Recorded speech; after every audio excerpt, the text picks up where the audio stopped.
Assalamualaikum warahmatullahi wabarakatuh. Ini saya akan menjelaskan tentang customer engagement secara definitif, di mana teknologi berkembang semakin pesat. Customer engagement itu diterapkan di era digital seperti saat ini. Untuk selanjutnya, mari kita simak penjelasan berikut. Customer itu berasal dari kata custom atau habit, artinya kebiasaan. Nah, dalam Nasution di tahun 2005, customer adalah semua orang yang menuntut organisasi untuk memenuhi standar kualitas tertentu dan karena itu memberikan pengaruh pada kinerja organisasi. Sementara Gesper tahun 1997 mendefinisikan bahwa customer merupakan konsumen yang sudah berlangganan kepada suatu produk atau jasa. Selanjutnya, engagement. Engagement merupakan interaksi antara dua orang atau lebih terhadap merek di media sosial. Nah, engagement ini juga bisa didefinisikan sebagai komunikasi yang cukup baik sehingga audiens memberikan perhatian. Pengertian customer engagement adalah manifestasi perilaku pelanggan terhadap merek perusahaan di luar aktivitas pembelian yang dihasilkan dari motivasi individu pelanggan seperti word of mouth, rekomendasi, interaksi antar konsumen, blogging, menulis review, dan aktivitas lainnya yang sejenis. Dalam era digitalisasi ini, media sosial menjadi peran penting dalam hubungan antara pelanggan dengan perusahaan atau pelanggan dengan pelanggan lain. Pelanggan akan dapat berinteraksi dengan lebih mudah dengan pelanggan lain atau perusahaan melalui media sosial. Suatu postingan dalam mengiklankan suatu produk akan dinilai berhasil ketika mendapatkan hasil like yang banyak dan banyaknya jumlah komentar yang positif. Like dan komen biasanya menjadi ukuran bahwa suatu produk dalam suatu postingan itu telah berhasil dipublikasikan. Selanjutnya mengenai 5 dimensi mengukur customer engagement. Nah, dalam mengukur customer engagement ini kita memiliki 5 macam dimensi. Pertama, enthusiasm, mencerminkan tingkat kegembiraan dan ketertarikan pelanggan terhadap suatu merek. Kedua, attention, menjelaskan tingkat perhatian pelanggan terhadap merek. Ketiga, absorption, mencerminkan keadaan menyenangkan pelanggan mencurahkan pikirannya pada merek. Keempat, interaction, menunjukkan interaksi yang terjadi antara pelanggan dengan merek maupun pelanggan lain. Kelima, identification, mencerminkan tingkat rasa kesatuan pelanggan terhadap merek. Selanjutnya, dimensi customer engagement. Pertama, aspek kognitif. Cakupan aspek kognitif ini meliputi bagaimana individu memberikan perhatian menjadi aktif dan fokus. Yang kedua, aspek emosional. Ini meliputi perasaan antusias, bergairah, dan juga senang. Kemudian yang terakhir, ada aspek perilaku, yang mana meliputi partisipasi sebagai perwujudan aksi yang nyata. Di era digital seperti sekarang ini, tentunya media sosial akan berperan dalam melibatkan konsumen dengan suatu perusahaan atau produk. Pemasaran jejaring sosial sebagai media diperlukan untuk memperkuat promosi bisnis, dan pemasaran jejaring sosial menjadi unsur penting di masa era digital seperti saat ini. Baik teman-teman, selanjutnya akan dilanjutkan oleh saya Siska, dan di sini saya akan menjelaskan tentang pentingnya customer engagement atau keterlibatan konsumen. Jadi akhir-akhir ini customer engagement itu banyak banget sering dipakai oleh perusahaan-perusahaan yang menggunakan sarana media sosial untuk mendapatkan informasi dan melakukan komunikasi terhadap pelanggan-pelanggannya. Dengan menggunakan media ini, perusahaan tidak membutuhkan banyak biaya untuk mempromosikan produk-produk yang mereka punya, dan jangkauannya pun ini juga lebih luas gitu.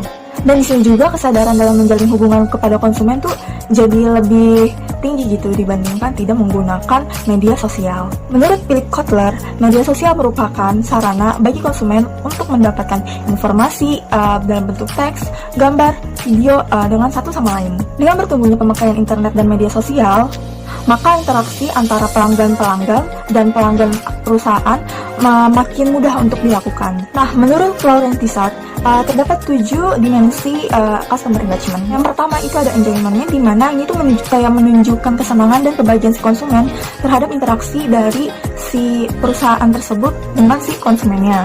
Nah, ini tuh pada media sosial itu dapat diukur dengan melihat kayak berapa banyak like-nya, terus komen, terus ada share yang dilakukan para anggota sebuah media sosial, jadi kayak pengikutnya gitu lah ya.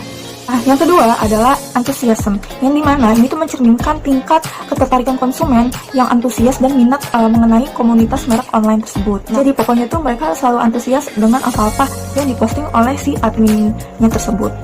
Yang ketiga ada attention, yang dimana konsumen tuh secara sukarela mendedikasikan dirinya untuk berinteraksi kepada konsumen yang lainnya gitu. Jadi kalau misalnya si perusahaan ini memposting sesuatu di media sosial, maka si konsumennya tersebut akan mengkomentari apa-apa yang diposting oleh perusahaan tersebut gitu.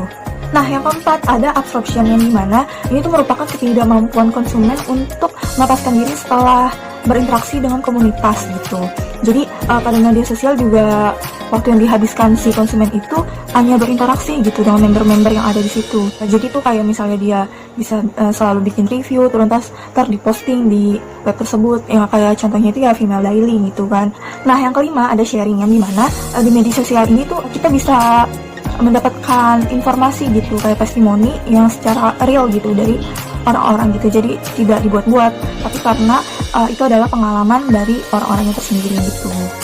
Nah, yang keenam ada learning, yang dimana ini tuh untuk mendapatkan informasi. Nah, pada media sosial ini tuh dapat dilihat dari berapa banyak post yang dilakukan pengguna yang dikategorikan sebagai kayak menjadi saran atau pertanyaan sih. Nah, semakin dikit pertanyaannya, maka semakin banyak si konsumen itu belajar pada perusahaan tersebut gitu. Nah, yang ketujuh adalah endorse, yang dimana di sini perusahaan itu dapat memanfaatkan influencer-influencer untuk membuat konten produk si perusahaan tersebut gitu, agar dapat banyak dikenal oleh kalangan masyarakat luas lagi. Jadi para penggemar si influencer tersebut dapat di-influence gitu sama si influencer tersebut. Ternyata tuh si influencer tersebut menggunakan produk tersebut gitu. Jadi banyak orang yang ingin samaan dengan influencer tersebut gitu. Jadi dapat disimpulkan bahwa media sosial itu sangat berpengaruh pada organisasi bisnis tersebut. Jadi organisasi bisnis harus bisa memanfaatkan media sosial yang melibatkan pelanggannya dengan maksimal. Sekian. Teman-teman, di sini saya akan membahas mengenai customer engagement strategi. Nah, untuk strategi yang pertama di sini ada customer relationship management. Nah, di sini adalah strategi untuk mengelola hubungan perusahaan dengan pelanggan dan maupun pelanggan potensial. Nah, biasanya juga memanfaatkan teknologi untuk mengoptimalkannya kayak gitu. Terus di sini ada langkah-langkah. Yang pertama itu melakukan analisis kebutuhan bisnis mana yang paling diuntungkan kayak gitu. Terus yang kedua, memahami kebutuhan pelanggan. Nah, agar mengetahui apa yang dipikirkan pelanggan, apa yang dirasakan, terus kemudian apa yang diinginkan oleh pelanggan. Terus yang ketiga itu menetapkan tujuan dan pengukuran keberhasilan. Biasanya di tiap perusahaan itu berbeda-beda. Terus yang keempat itu menentukan bagaimana pengimplementasiannya dari CRM tersebut. Terus yang kelima itu memilih alat yang tepat. Nah, terdapat banyak alat CRM nih, misalnya contohnya kayak menggunakan software apa kayak gitu. Terus di sini ada juga contohnya. Nah, perusahaan Kalbe di sini juga sudah menerapkan sistem CRM.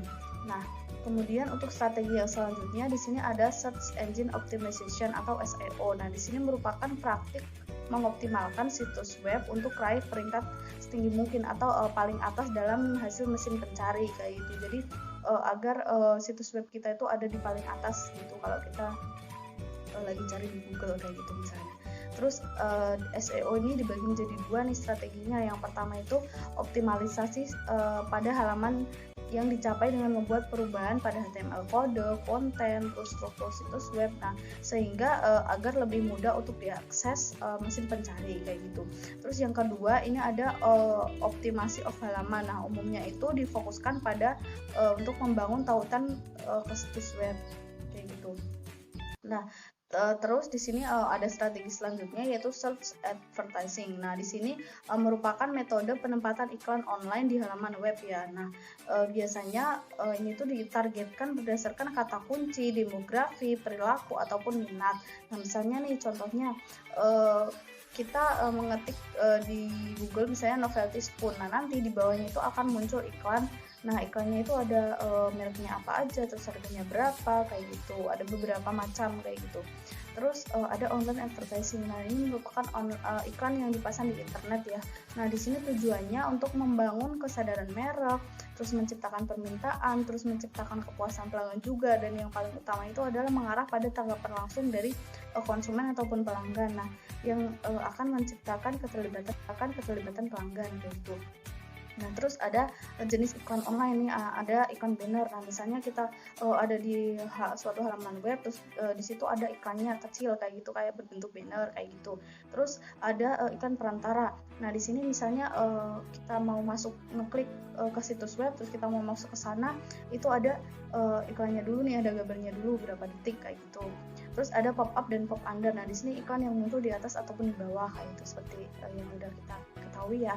Terus di sini ada peta iklan. Nah, peta iklan itu misalnya kita ngetik nih di Google Service Hand Palette Surabaya misalnya. Nah, nanti di situ di sampingnya itu akan muncul kayak gambarnya apa, terus tokonya apa, terus petanya muncul petanya juga gitu. Terus strategi yang terakhir di sini ada affiliate marketing. Nah, affiliate marketing di sini adalah pemasaran afiliasi yang terjadi ketika pihak ketiga itu mengiklankan produk atau layanan jasa dengan imbalan komisi tertentu yang telah disepakati kayak gitu. Terus contohnya di sini ada blibli.com, ada Tokopedia, Bukalapak, Amazon dan lain sebagainya yang udah dibahas pada kelompok-kelompok sebelumnya yang presentasi. Terima kasih, sekian dari saya. Selanjutnya, perkenankan saya, Safitri, akan melanjutkan presentasi dari teman saya mengenai strategi dalam menarik konsumen atau dalam menimbulkan keterlibatan konsumen. Nah, setelah tadi telah dipaparkan beberapa strategi oleh teman saya tadi, saya akan meneruskan ada beberapa strategi lagi. Yang pertama ada video marketing, strategi video marketing, kemudian ada sosial media marketing, kemudian ada strategi email marketing, yang terakhir ada strategi mobile marketing. Nah, kita akan bahas-bahas pemaparan berikut ini ya. Strategi yang pertama yaitu strategi video marketing. Video merupakan alat yang ideal untuk experiential marketing karena mereka dapat memberikan efek emosional yang kuat pada pemirsa. Bukan rahasia bahwa lucu, mengejutkan, video menakjubkan, dan inspiratif dapat menggugah keterlibatan pelanggan untuk membagikan, mengomentari, bahkan memakai produk yang kita tawarkan. Sehingga penting sekali untuk mempengaruhi perilaku pelanggan melalui informasi yang kita sampaikan tersebut dalam menentukan keputusan pembelian mereka. Salah satu pemasaran video yaitu bisa di YouTube. Nah, di YouTube ini itu menyediakan berbagai fasilitas seperti promosi berbayar. Kita juga bisa membuat konten-konten. Jadi, buatlah video yang unik, menarik agar itu menjadi nilai jual buat produk kalian.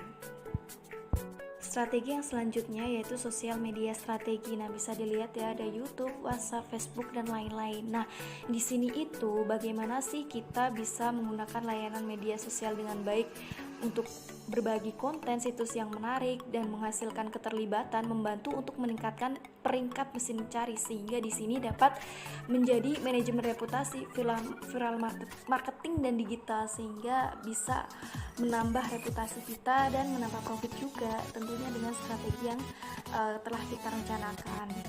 Strategi pemasaran selanjutnya yaitu strategi email marketing. Nah, email marketing ini adalah alat untuk membangun hubungan dengan pelanggan yang potensial.